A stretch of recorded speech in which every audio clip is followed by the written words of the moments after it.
हम आज के माननीय अध्यक्ष डॉक्टर अवंतिका मैडम का एवं आज की मुख्य वक्ता डॉक्टर शोभा रानी मैडम का हम हार्दिक अभिनंदन करते हैं, स्वागत करते हैं। साथ ही उपस्थित तमाम प्रतिभागियों का हम हार्दिक अभिनंदन करते हैं, स्वागत करते हैं।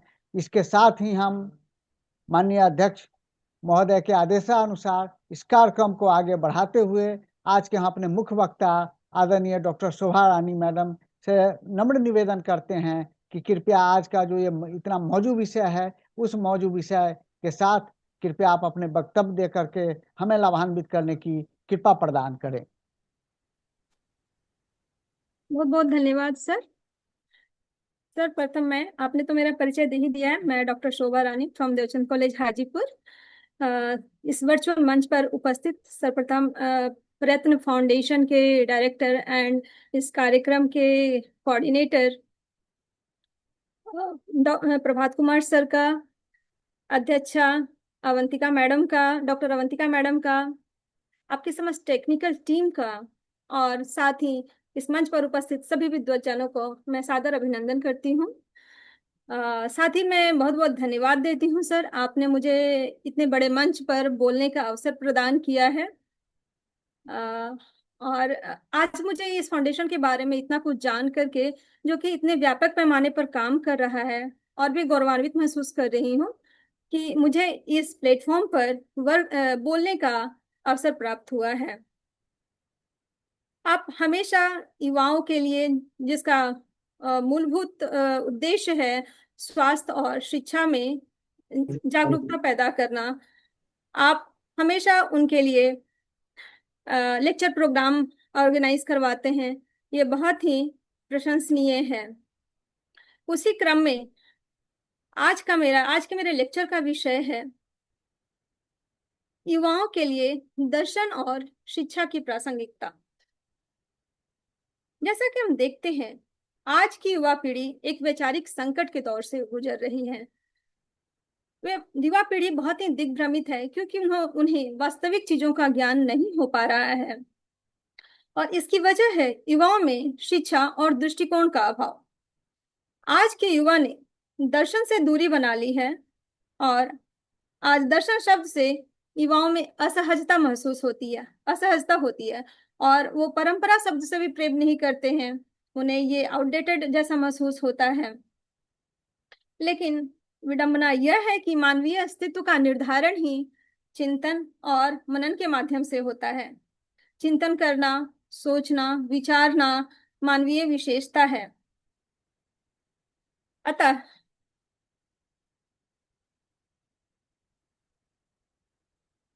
अतः अगर हम दर्शन को अनिवार्यता के रूप में देखेंगे तो जीवन अधिक सरल होगा। आज की परिस्थिति में दर्शन अनिवार्य सा प्रतीत होने लगा है।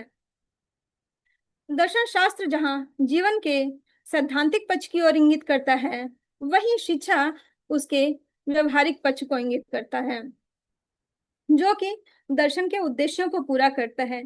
इसलिए हमारे टॉपिक में दर्शन के साथ साथ शिक्षा को जोड़ने का महत्वपूर्ण कारण यही था कि दर्शन हम सैद्धांतिक ज्ञान तो बच्चों को देंगे, लेकिन व्यवहारिक रूप से वो अपने जीवन में कैसे इसे सफलीभूत कर पाएंगे, प्रैक्टिकली इसे कैसे अप्लाई कर पाएंगे, तो वो माध्यम शिक्षा ही है। दर्शन व्यवहारिक आधार शिक्षा देता है दर्शन को, और शिक्षा दर्शन के बिना खोखला है, विचारों के बिना खोखला है। अतः दर्शन और शिक्षा दोनों का लक्ष्य व्यक्ति को सत्य का ज्ञान कराना और उसके जीवन को विकसित करना है। अब प्रश्न है कि ये दर्शन क्या है। हाँ, लगभग 80 to 90% यंगस्टर आज के दर्शन या दर्शन शास्त्र को जानते ही नहीं है, क्योंकि ये विद्यालय विषय नहीं है। और तो अगर हम दर्शन को परिभाषित करेंगे तो भारतीय और पाश्चात्य दोनों ही अर्थों में दर्शन ज्ञान प्राप्ति का माध्यम है। दर्शन का सीधा संबंध ज्ञान से है। दर्शन का कार्य है ज्ञान पिपासा को शांत करना, और दर्शन यह कार्य शिक्षा के माध्यम से पूरा करता है। दर्शन शब्द के अर्थ को जानने के लिए हमें इसके शाब्दिक अर्थ को देखना पड़ेगा। शाब्दिक रूप से दर्शन शब्द दृश्य धातु से उत्पन्न है, जिसका अर्थ है देखना, चिंतन करना या विचार करना। हम किसी विषय को हम कैसे देखते हैं, वैसे ही हमारी पर्सनालिटी बनती है, हमारा व्यक्तित्व बनता है। तो हमें सकारात्मक रूप से चीजों को देखना होगा, उस पर चिंतन और विचार करना होगा। वही दर्शन का अंग्रेजी रूपांतरण फिलॉसफी है, जो फिलॉस और सोफिया दो शब्दों के योग से बना है, जिसका अर्थ है ज्ञान के प्रति प्रेम। अतः भारतीय और पाश्चात्य दोनों ही अर्थों में दर्शन ज्ञान प्राप्ति का साधन है। बर्ट्रैंड रसेल, जो कि एग्जिस्टेंशियलिस्ट है, अस्तित्ववादी दार्शनिक है, कहते हैं अन्य क्रियाओं के समान दर्शन का मुख्य उद्देश्य ज्ञान की प्राप्ति है।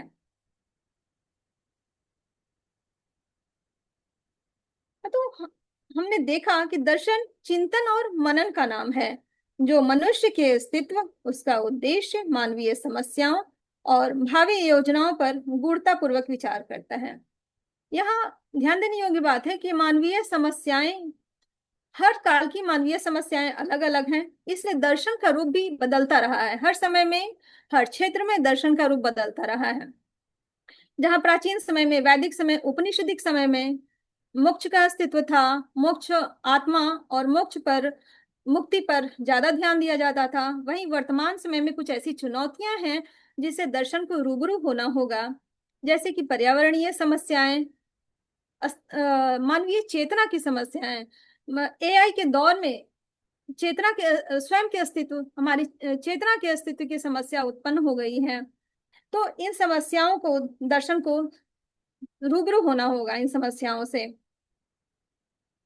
वस्तुतः हम देखें तो जीवन के वास्तविक लक्ष्य का निर्धारण ही दर्शन और चिंतन के माध्यम से होता है। अगर हम दर्शन को जीवन की अनिवार्यता के रूप में देखेंगे तो जीवन इस रूप में अधिक सरल होगा। दर्शन के विषय क्षेत्र को, हम दर्शन में क्या अध्ययन करते हैं, तो दर्शन के विषय क्षेत्र को 4 शाखाओं में बांटा गया है। ये शाखाएं हैं तत्व मीमांसा, ये उनकी सबसे प्राथमिक शाखा है।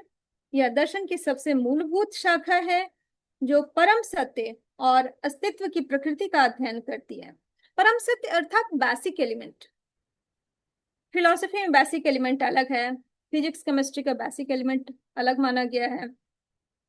तो परम सत्य और अस्तित्व की प्रकृति का अध्ययन ही तत्व मीमांसा का उद्देश्य है। यह भौतिक जगत से परे की दुनिया, आत्मा, ईश्वर और ब्रह्मांड के निर्माण जैसे रहस्यों के सवालों के जवाब खोजती है। दूसरा ब्रांच है ज्ञान मीमांसा या एपिस्टेमोलॉजी। जैसा कि शब्द से स्पष्ट है, यह शाखा ज्ञान की प्रकृति, उत्पत्ति और उसकी सीमाओं का अध्ययन करती है। यह समझने का प्रयास करती है कि हम किसी चीज को कैसे जानते हैं, सच क्या है और क्या हमारे ज्ञान का कोई आधार है, और हम जिन माध्यम से ज्ञान प्राप्त कर रहे हैं क्या वो यथार्थ है। तीसरी शाखा है तर्कशास्त्र या लॉजिक। तर्कशास्त्र सही और गलत सोच के बीच अंतर करने वाले नियमों की पड़ताल है। हम कुछ विधियों के माध्यम से सही और गलत तर्क को के नियमों का अध्ययन करते हैं और उसके विषय में जानते हैं। यह व्यवस्थित रूप से सोचने और तार्किक निष्कर्ष निकालने की पद्धति प्रदान करता है, ताकि भ्रांतियों को दूर किया जा सके और भ्रांतियों से बचा जा सके। हम गलत निष्कर्ष पर ना पहुंच करके हम सही निष्कर्ष पर पहुंचे, यही इसका मूलभूत उद्देश्य है। और चौथा और बहुत ही व्यवहारिक महत्वपूर्ण ब्रांच है इसका नीति शास्त्र या इथिक्स। इसे नैतिक दर्शन भी कहा जाता है। यह मनुष्य के आचरण, मूल्यों और उचित अनुचित का अध्ययन करता है। इसका उद्देश्य यह है कि अच्छा और सफल जीवन कैसे जिया जाए। तो यूं तो दर्शन जीवन के सभी पक्ष में समाहित है, फिर भी हम दर्शन के कार्य को निम्न रूप में रेखांकित कर सकते हैं, जैसे कि दर्शन जीवन का उद्देश्य निर्धारित करता है। इस उद्देश्य का निर्धारण समय और परिस्थितियों के आधार पर होता है। और दर्शन शास्त्र केवल अकादमिक डिग्री का विषय नहीं है। ऐसा नहीं है कि हमने डिग्री पा लिया और हमारी इससे मुक्ति हो गई। अगर हम दर्शन पढ़ते हैं तो हमारे व्यक्तित्व पर इसका पूरा पूरा असर पड़ता है। यह व्यक्तिगत विकास के लिए अधिक व्यवहारिक और मददगार है।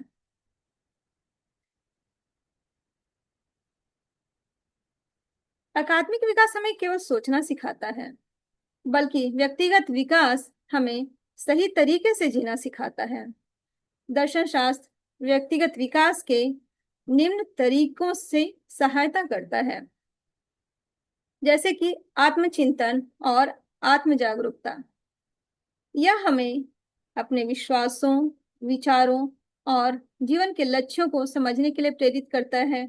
जब तक हम सेल्फ स्पेकुलेशन नहीं करेंगे, आत्मचिंतन नहीं करेंगे, मंथन नहीं करेंगे कि हमारा इंटरेस्ट क्या है, समाज का मांग क्या है, हम क्या कर सकते हैं, तो हम सफल नहीं हो सकते। तो इसके लिए सबसे पहला स्टेप है आत्मचिंतन और आत्म जागरूकता पैदा करना।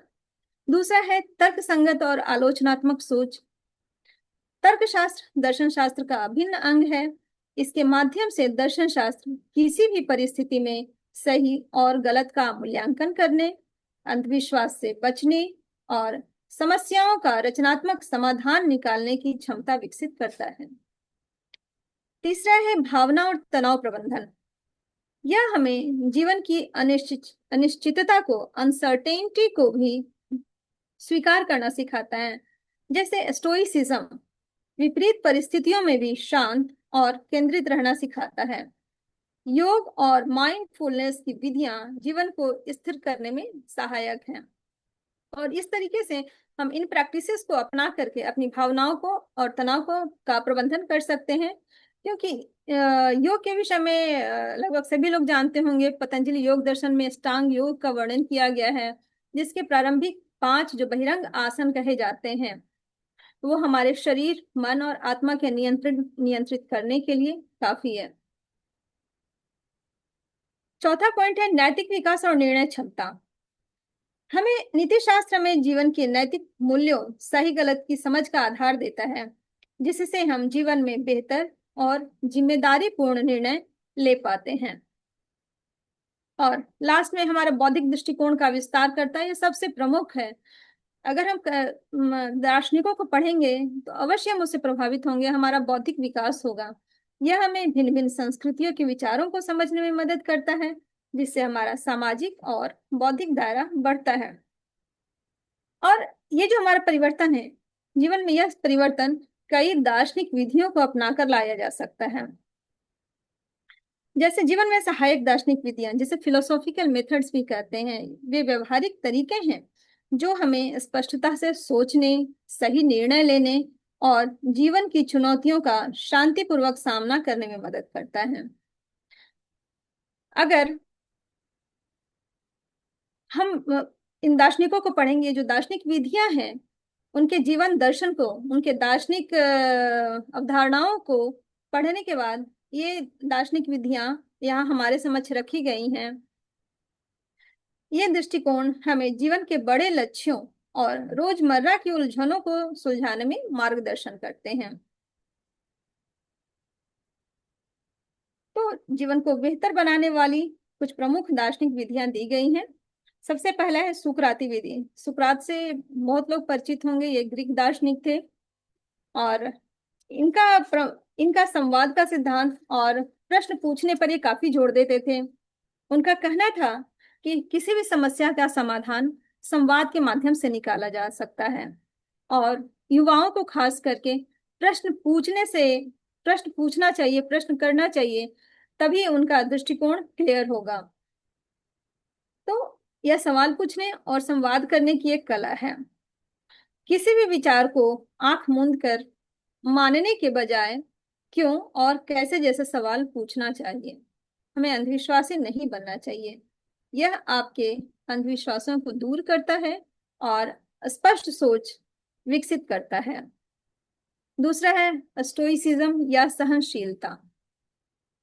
इसके प्रमुख विचारक, सबसे पहले विचारक ज़ेनो है।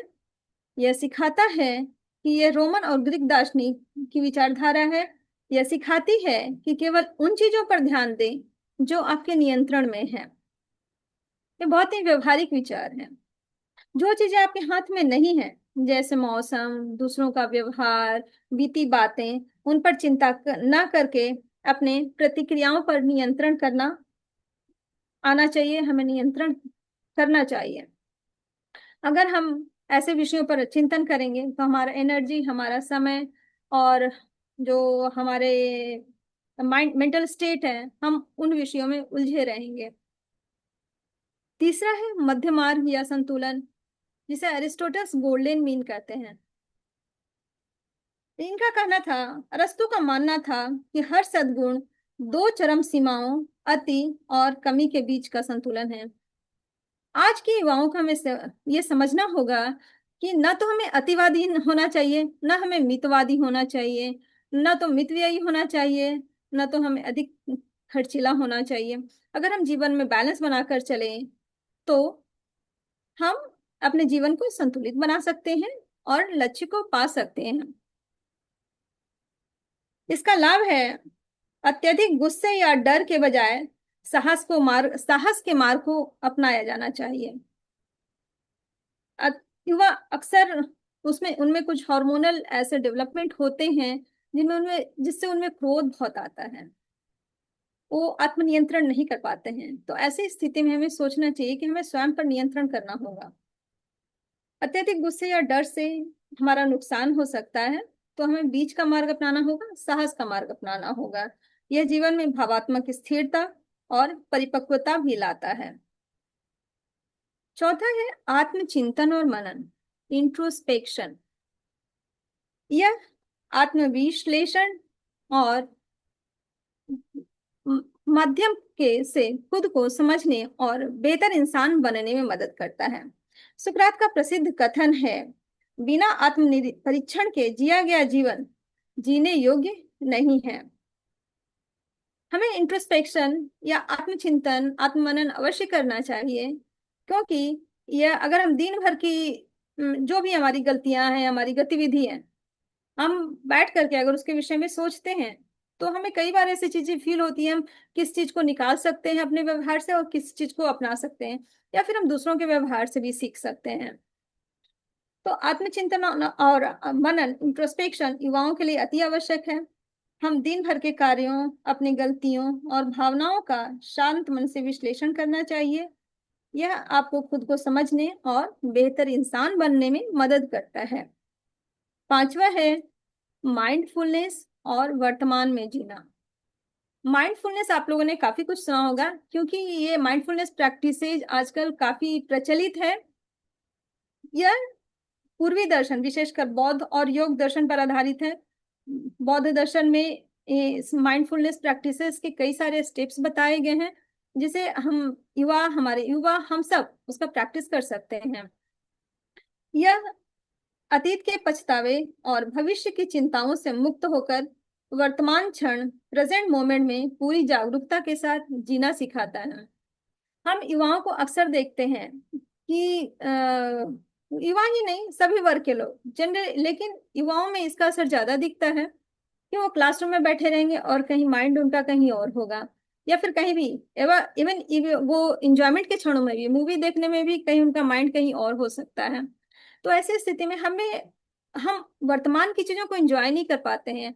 या तो हम पास्ट में खोए रहते हैं, या तो फ्यूचर का सोचते हैं, और हम वर्तमान को जी नहीं पाते हैं। वर्तमान में हम जो कुछ भी कर सकते हैं, हम अपने वर्तमान क्षण में ही कर सकते हैं। तो हमें वर्तमान क्षण को पूरी तरीके से जीना होगा। और छठा जो है वो अस्तित्ववाद है, एग्जिस्टेंशियलिज्म। यह विधि इस बात पर जोर देती है कि जीवन का कोई पूर्व निर्धारित अर्थ नहीं होता। यह अस्तित्ववाद नियतिवाद का विपरीत विरोधी सिद्धांत है। नियतिवाद, जैसा कि शब्द से ही स्पष्ट है, ये नियति पर, प्रीफिक्स सिचुएशन पर, हमारे कर्म पूर्व, हमारे जो भाग्य है, हमारा भाग्य है वो पूर्व निर्धारित है। हमारे कर्म का उस पर ज्यादा कुछ असर नहीं पड़ेगा। तो उसके विपरीत अस्तित्ववाद यह कहता है कि जीवन का कोई पूर्व निर्धारित अर्थ नहीं होता। आपके कर्म और निर्णय ही आपके जीवन का अर्थ तय करते हैं। भगवत गीता का कर्मयोग भी यह सिखाता है कि हमारा जीवन कर्म आधारित है। हमें फल की आसक्ति से कोई कार्य नहीं करना चाहिए, इससे कर्म में कुशलता आती है। अगर हम फल के बारे में ही सोचते रहेंगे, ऐसे हम कार्य के प्रति इंड्यूस या प्रवृत्त तभी होते हैं जब हम उसके फ्रूट्स को, उसके फल को, उसके रिजल्ट के बारे में सोचते हैं।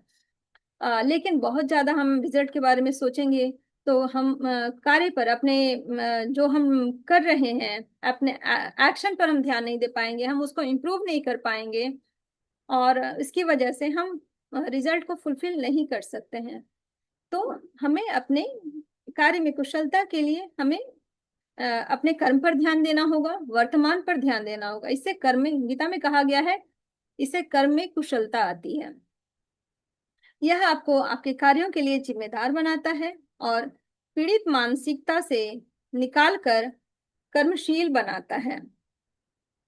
इस प्रकार हम देखते हैं कि दर्शन जीवन के हर कदम पर सहयोगी है। यह जीवन को सार्थक बनाता है। लेकिन वही शिक्षा हमें इस प्रकार के ज्ञान से अवगत कराता है। हमने पहले भी कहा कि दर्शन और शिक्षा आपस में काफी घनिष्ठ संबंध है, एक दूसरे के पूरक हैं, एक दूसरे से जुड़े हुए हैं। दर्शन का कार्य है शिक्षा के माध्यम से प्राप्त होता है, क्योंकि दर्शन यदि जीवन का लक्ष्य निर्धारित करता है तो शिक्षा उन लक्ष्यों को प्राप्त करने का माध्यम है। इसलिए एडम्स ने कहा है कि शिक्षा दर्शन का गत्यात्मक साधन है। जेस रॉस ने भी लिखा है, दर्शन तथा शिक्षा एक ही सिक्के के दो पहलू हैं।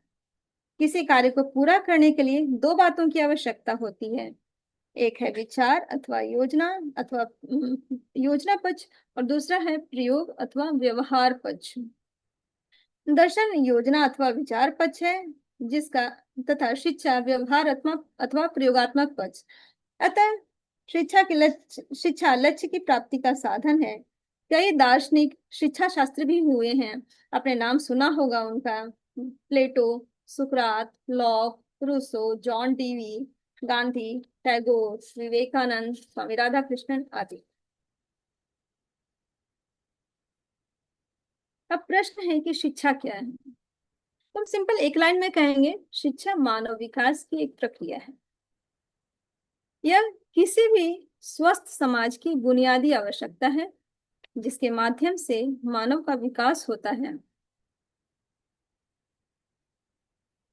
महात्मा गांधी एवं अन्य दार्शनिकों ने भी समाज के समग्र विकास के लिए शिक्षा और शिक्षण प्रणाली की मजबूती पर जोर दिया है। जॉन डीवी ने कहा था कि शिक्षा व्यक्ति की योग्यताओं का विकास है, जो उसमें अपने पर्यावरण पर नियंत्रण रखने तथा अपनी संभावनाओं को पूर्ण करने का सामर्थ्य प्रदान करता है। तो हमारे शिक्षा में आंतरिक रूप से विकसित करता है हमारी छुपी हुई संभावनाएं, जो हमारी क्षमताएं जो हैं, कि क्योंकि हर व्यक्ति में अनगिनत संभावनाएं और क्षमताएं छुपी होती हैं, तो शिक्षा के माध्यम से हम उन क्षमताओं को निखारते हैं। शिक्षा मानव विकास का मूल साधन है। यह किसी भी समाज का दर्पण होता है। इसके द्वारा मनुष्य की जन्मजात शक्तियों का विकास, उसके ज्ञान एवं कौशल में वृद्धि एवं व्यवहार में परिवर्तन किया जाता है और उसे सभ्य, सुसंस्कृत और योग्य नागरिक बनाया जाता है। प्रत्येक राष्ट्र की उन्नति उसकी शिक्षा व्यवस्था पर ही निर्भर करती है।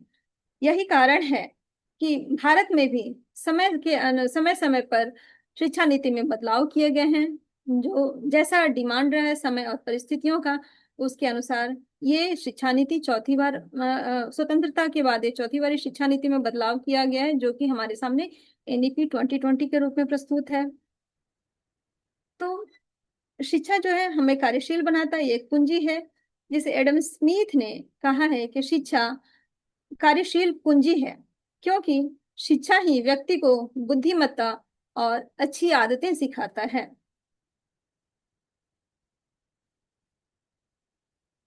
अब प्रश्न है कि शिक्षा कैसी होनी चाहिए। दार्शनिक बहुत ही सधे शब्दों में कहते हैं कि शिक्षा आदर्शवादी होना चाहिए, प्रयोजनवादी होना चाहिए और प्रकृतिवादी होना चाहिए। आदर्शवादी इस संदर्भ में कि ज्ञान, दर्शन, साहित्य और कला के माध्यम से बालक के व्यक्तित्व का पूर्ण विकास करे, उनका नैतिक विकास करे। प्रयोजन यह प्रयोग और अनुभव पर आधारित शिक्षा है जो करके सीखने पर जोर देता है।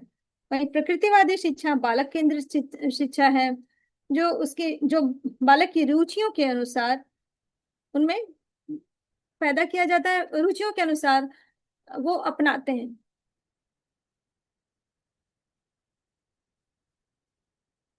अब हम आते हैं कि आखिर हम इतनी शिक्षा की बात करें तो उसका उद्देश्य क्या है। शिक्षा का उद्देश्य आदर्शात्मक ही हो सकता है। तो दार्शनिक दृष्टि से अगर हम शिक्षा को आंकें तो शिक्षा का प्रमुख उद्देश्य इस प्रकार होना चाहिए। पहला है चरित्र निर्माण। ये प्राथमिक आवश्यकता है। अगर हम शिक्षित होकर के भी, बौद्धिक होकर के भी हमारा नैतिक पतन हो, चरित्र सही नहीं हो, तो उस शिक्षा का कोई मतलब नहीं है, निरर्थक है और समय और पूंजी की बर्बादी है। तो शिक्षा का प्राथमिक उद्देश्य है चरित्र निर्माण। ज्ञान तभी उपयोगी है जब वह नैतिकता और आत्म अनुशासन से संयमित हो। चरित्रहीन बौद्धिकता व्यक्ति और पूरे समाज के लिए विनाशकारी सिद्ध होती है।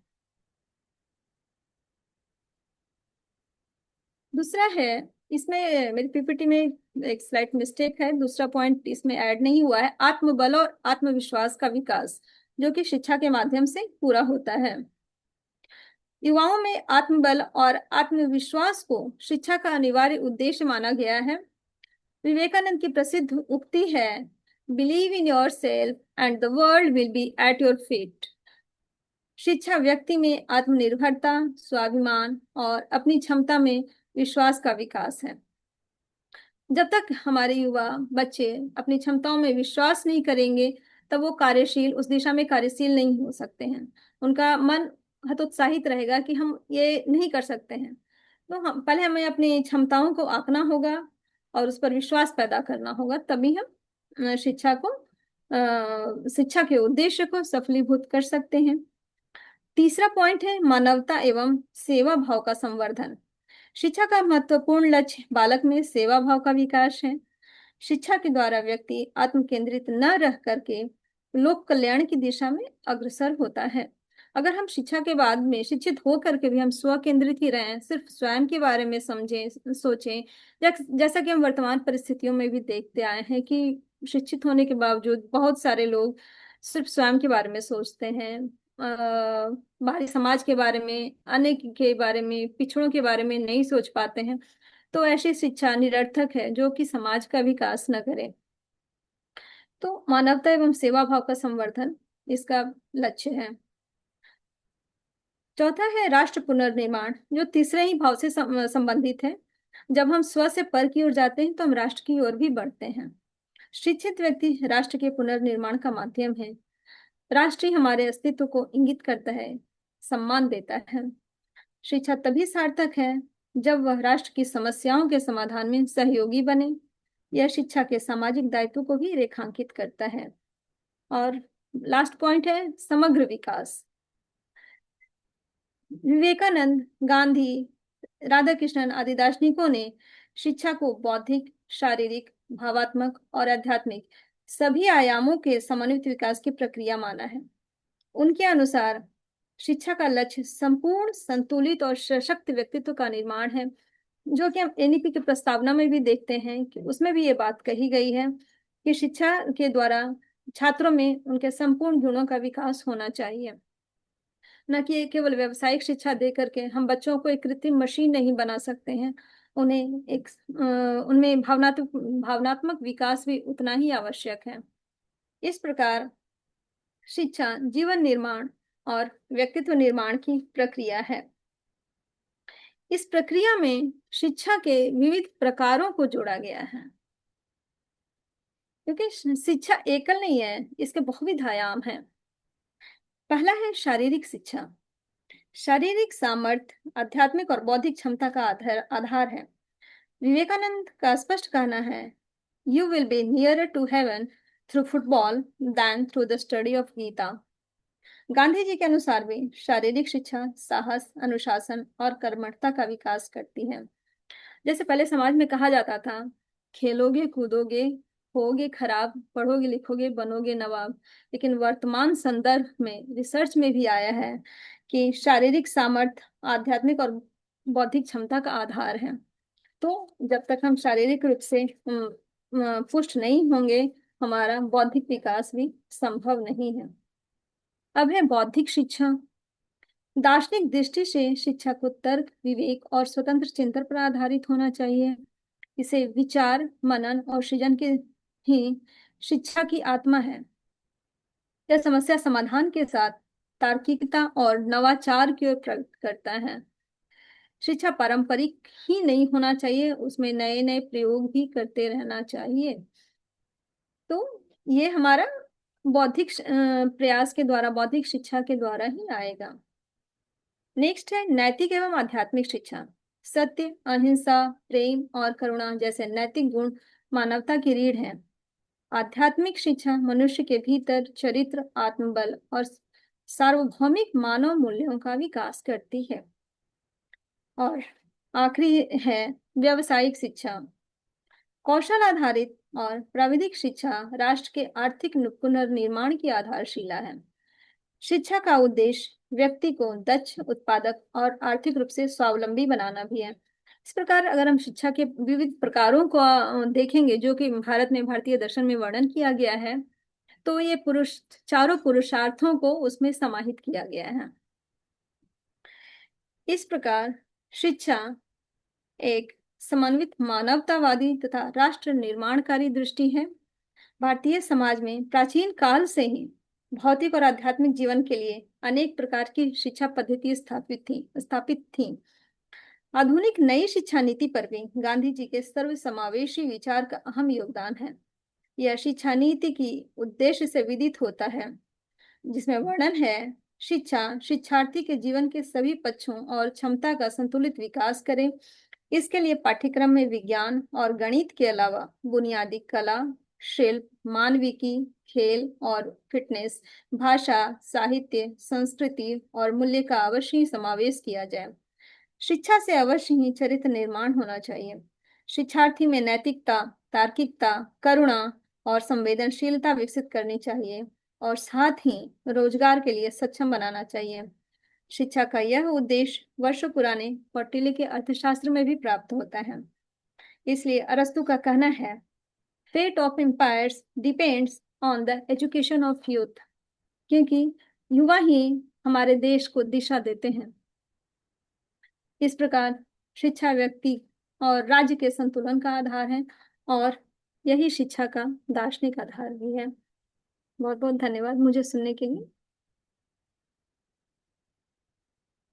बहुत सुंदर आपका व्याख्यान, बहुत सुंदर। इससे हम तमाम लोगों को काफी लाभ मिलेगा, ऐसा हमें प्रतीत होता है। अब हम तमाम प्रतिभागियों से आग्रह करते हैं कि अगर आपके मन में कोई प्रश्न है तो आप 1-2 मिनट में पूछिए और फिर अध्यक्षीय भाषण होगा, धन्यवाद ज्ञापन के बाद समाप्त होगी। तो हम तमाम प्रतिभागियों से सादर अनुरोध करते हैं, किन्हीं के मन में कोई प्रश्न अगर है तो कृपया पूछने की कृपा प्रदान करें।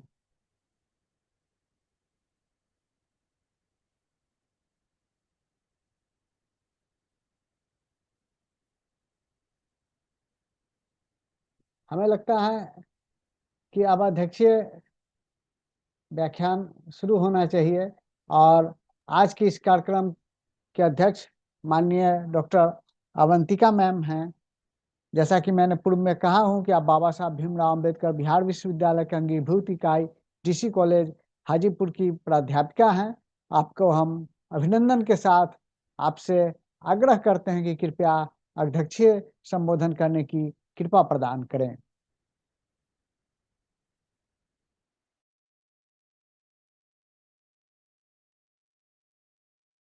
मैम आप म्यूट हैं संभवतः।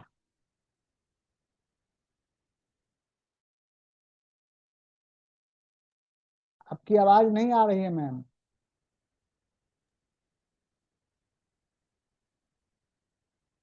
मैम आप संभवतः म्यूट हैं।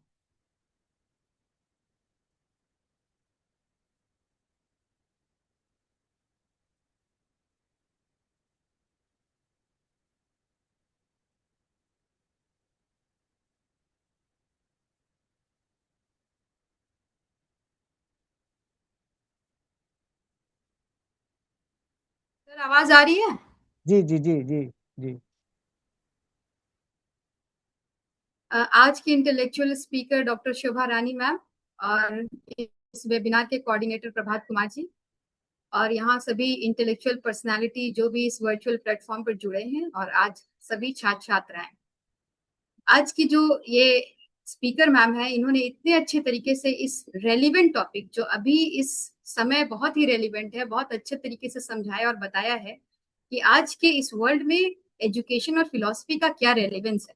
और इन्होंने, मैम ने बहुत ही सही कहा है कि जो यूथ है हमारा, जो कि नेशन का फ्यूचर है, उसको किस तरीके से एनरोल करना चाहिए, क्योंकि वही हमारा जो आधारशिला, उनको एजुकेशन हम किस तरीके से दें कि वो हमारे जो देश है उसका फ्यूचर बने। और जैसा कि मैम ने कहा कि फिलॉसफी जो है वो हमें ये बताता है कि रियलिटी और जो जो गलत और सही है उसमें क्या फर्क हम कैसे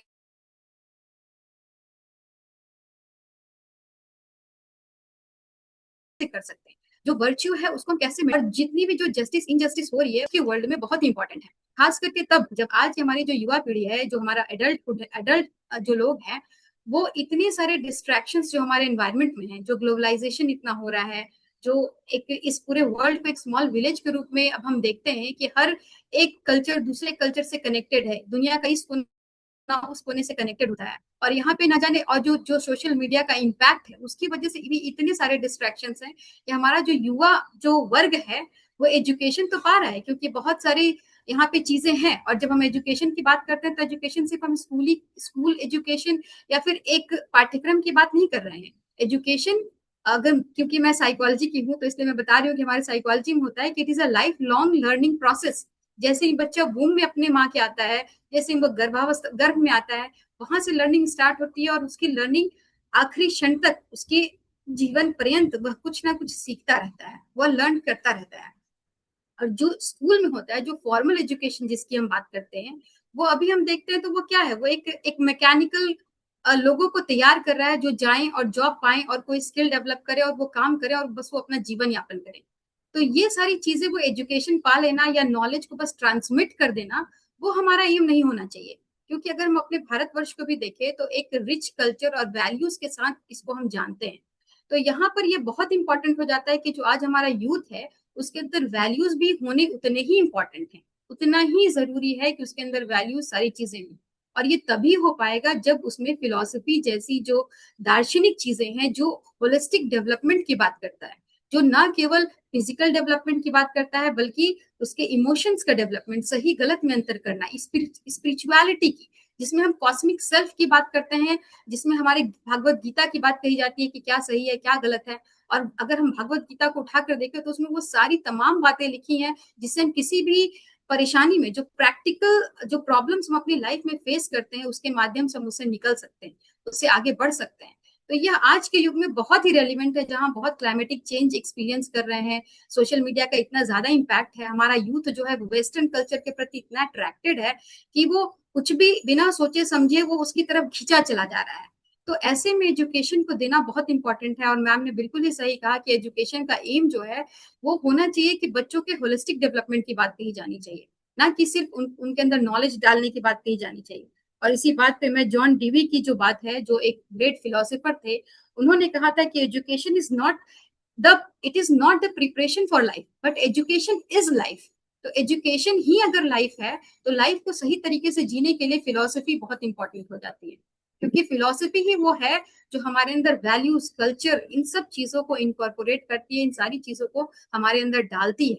और स्टूडेंट जो कि इतना डिस्ट्रैक्टेड है और अभी आज के समय में उसे सही गलत जानने का, बताने का कोई कोई स्रोत नहीं मिलता है, इतना वो इंस्टाग्राम से, फेसबुक से नॉलेज भी इकट्ठा कर रहा है। तो अगर ये चीजें उसके बचपन से ही उसमें पढ़ाई जाए और डाली जाए तो जरूर ही वह सही गलत में अंतर कर पाएगा, और जो अपने लाइफ के डिसीजन है कि कैसे डिसीजन मेकिंग करना है, इस चीज को भी वो बहुत अच्छे से वह कर पाएगा।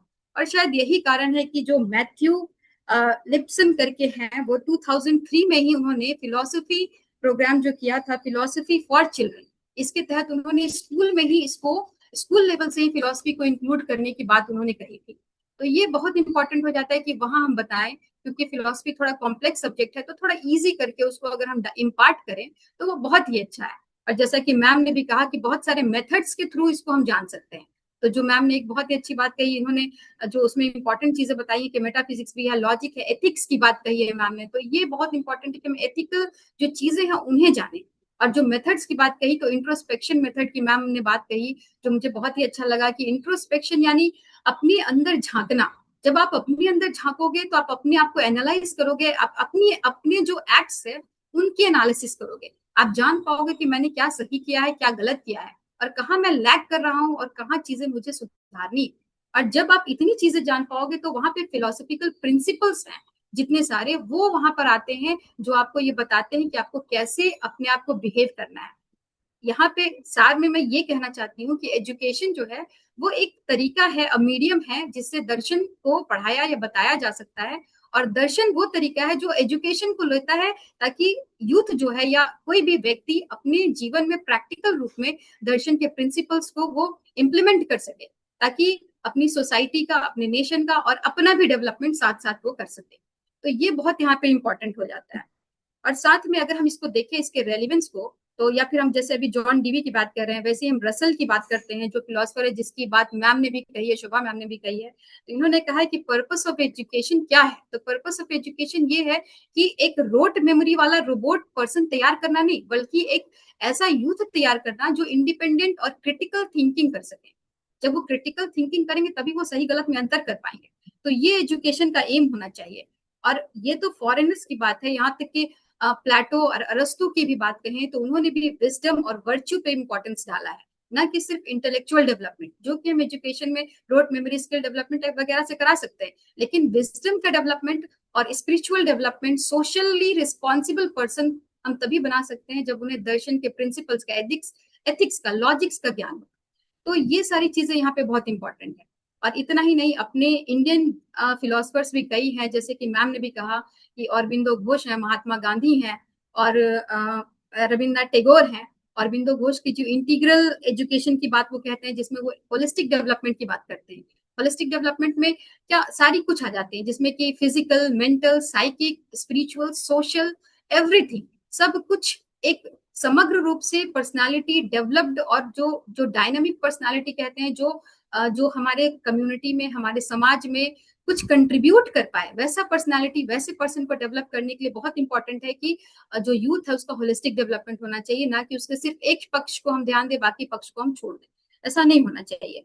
और साथ में रविन्द्रनाथ टैगोर ने भी कहा है कि उनको प्रैक्टिकल लर्निंग होनी चाहिए, नेचर के साथ हार्मनी स्टैब्लिश करनी चाहिए। तो ये लर्निंग होनी चाहिए, ओपन क्लासरूम्स होने चाहिए। और शायद यही कारण है कि यूनेस्को ने भी इसको बहुत एम्फोसाइज किया है कि जो लर्निंग है उसमें दर्शन का भी इंपॉर्टेंस इस बात से कहा है कि लर्निंग जो है वो बाय डूइंग होनी चाहिए, और जो यूजफुल हो फॉर द मैनकाइंड, ऐसी लर्निंग, ऐसा एजुकेशन होना चाहिए।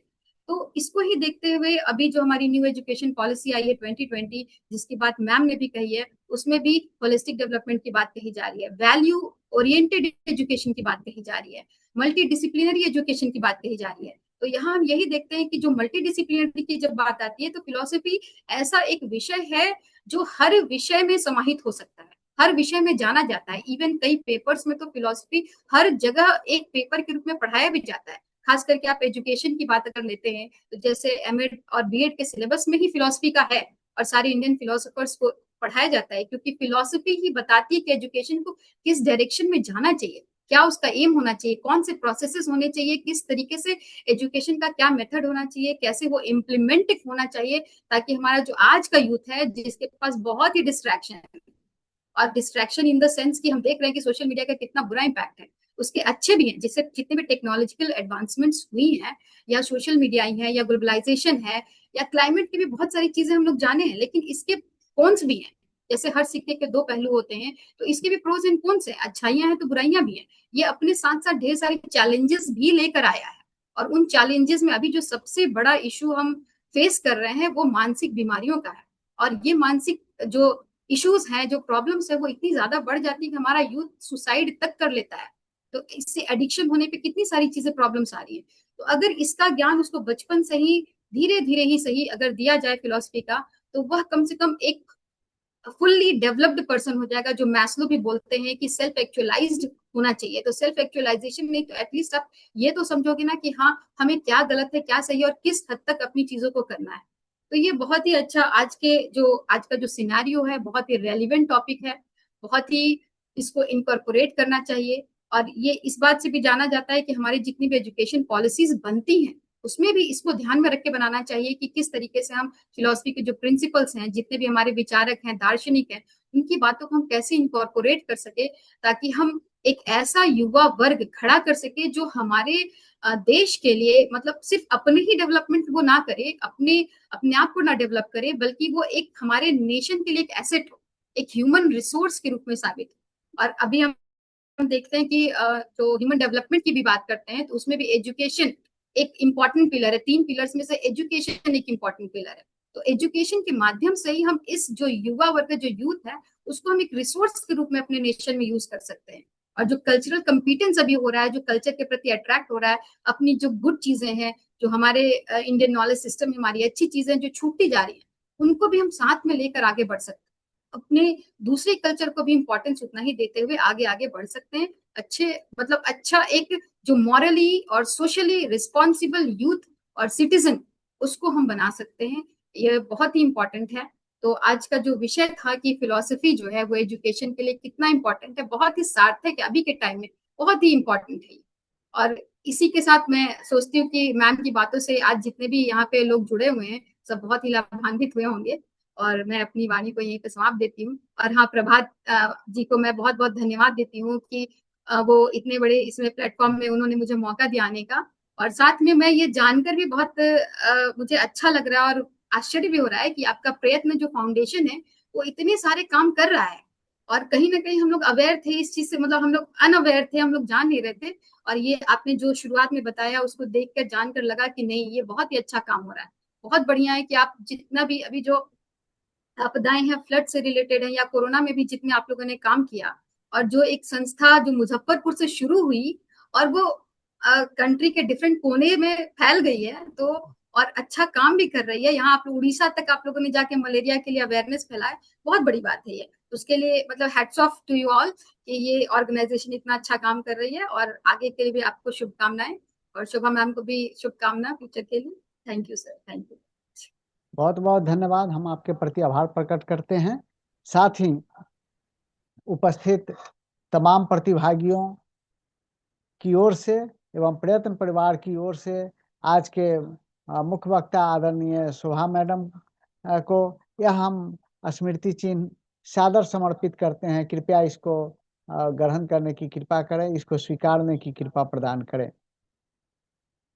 अब मैं आज की इस कार्यक्रम की अध्यक्षता डॉक्टर अवंतिका मैम का हम अभिनंदन करते हुए, धन्यवाद ज्ञापित करते हुए तमाम प्रतिभागियों की ओर से एवं प्रयत्न परिवार की ओर से यह स्मृति चिन्ह आपको सादर समर्पित करते हैं। कृपया इसको स्वीकार करने की कृपा प्रदान करें। अब इस कार्यक्रम को आगे बढ़ाते हुए हमारे बीच एक से एक भारत के जाने माने हस्ती उपस्थित हैं, सामाजिक कार्यकर्ता उपस्थित हैं, राजनीतिक कार्यकर्ता उपस्थित हैं। हमारे बीच आनंद राठौर साहब उपस्थित हैं।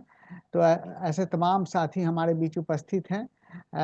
साथ ही अब हम सब लोगों से 1 घंटे का समय लेते हैं, करीब करीब हमारा पूरा होने पर है। तो इस कार्यक्रम को आगे बढ़ाते हुए हम अपने प्रयत्न परिवार की ओर से राहुल कौटिल्य जी से आग्रह करते हैं कि उपस्थित प्रतिभागी एवं अतिथियों का कृपया आभार प्रकट करने की कृपा प्रदान करें। राहुल हाँ कौटिल्य। बहुत बहुत धन्यवाद सर, आपका बहुत बहुत धन्यवाद, आभार। और आज का कार्यक्रम सच में बहुत ही अलग ही अनोखा रहा, और बहुत ही वर्तमान संदर्भ में ये हम सभी के लिए आत्मसात करने के लिए बहुत ही उपयोगी है। खासकर कि युवा पीढ़ी और वर्तमान जो संदर्भ चल रहे हैं, उसको मैम ने बहुत अच्छे से देखा है, बहुत अच्छे से इन्होंने प्रेजेंट भी किया है, और लोगों को ये समझ में भी आया है बहुत सरल शब्दों में। तो जैसे बहुत सारे दार्शनिक हुए हैं, जैसे सुकरात है, प्लेटो है, अरस्तु है, और भी जैसे आदि गुरु शंकराचार्य की बात को मैं कोट करता हूँ मैम आपकी बातों को। उन्होंने भज गोविंदम एक वर्ड बहुत अच्छा लिखा, एक लाइन है, कोट है उनका, बालस्तावः क्रीडासक्तः तरुणीस्तावः तरुणासक्तः वृद्धस्तावः चिंतामग्नः प्रमे ब्रह्मण गोपी न सक्तः भज गोविंदम भज गोविंदम भज गोविंदम भज मूढ़ मते। उन्होंने इसमें कहा है कि जब बालक बाल अवस्था में होता है तो एक खेल खिलौना उसी के आसपास जुड़ा रहता है। जब वो युवा अवस्था में जाता है तो वो अपनी जवानी का सारा चीज देखता है कि ये उसके लिए ही सब कुछ होता है। जब वो वृद्धावस्था में जाता है तो वो सोचता है कि मैंने अपने पूरे जीवन में क्या किया है। इसको आपने मैं बहुत अच्छे से पूरे तीनों काल को आपने समेटा है, मुझे ये बहुत अच्छा लगा पूरे सत्र को जो मैंने सुना है। तो इसके लिए आपको बहुत बहुत धन्यवाद मैम। मुझे लगा कि आदि गुरु शंकराचार्य का जो बात है वो सच में आज मतलब इसमें आया है। तो उन्होंने बहुत अच्छा ये भज गोविंदम में कहा था युवाओं के लिए। तो इसके लिए डॉक्टर अनविका मैम आपका बहुत बहुत धन्यवाद आभार। डॉक्टर शोभा रानी मैम का भी बहुत बहुत धन्यवाद आभार। उन्होंने बहुत ही कम शब्दों में, वो एक अमेरिकी राइटर थे जिन्होंने लिखा था कि एनर्जी गाइडेड बाय एनर्जी। अगर ऊर्जा को ऊर्जा का नेतृत्व मिलता है तो ऊर्जा देश के किस रूप में, समाज के किस रूप में, परिवार के किस रूप में काम आता है, वो आज हम सब लोगों के बीच देखने को मिला है। हम आभार प्रकट करना चाहेंगे टेक्निकल टीम को, यहाँ पे जुड़े सभी लोगों को। और हम विशेष आभार प्रकट करना चाहेंगे प्रभास सर को, पर्यटन संस्था के संस्थापक है। इनका भी दर्शन के प्रति बहुत ही गहरा सोच है और हम सभी इनके दर्शन से प्रभावित भी हैं। ये हमें भी लगता है कि ये गांधी फिलोसफी को बहुत अच्छे से फॉलो करते हैं और उस पे काम करते हैं। अगर इनकी बातों को हम देखें तो आप सभी जितने लोग जुड़े हैं, बहुत लोगों का नाम नहीं ले पा रहे हैं, लेकिन जितने भी लोग जुड़े हैं मैं ये सब लोगों का बहुत बहुत धन्यवाद। और हम मुझे लगता है कि जब ये सब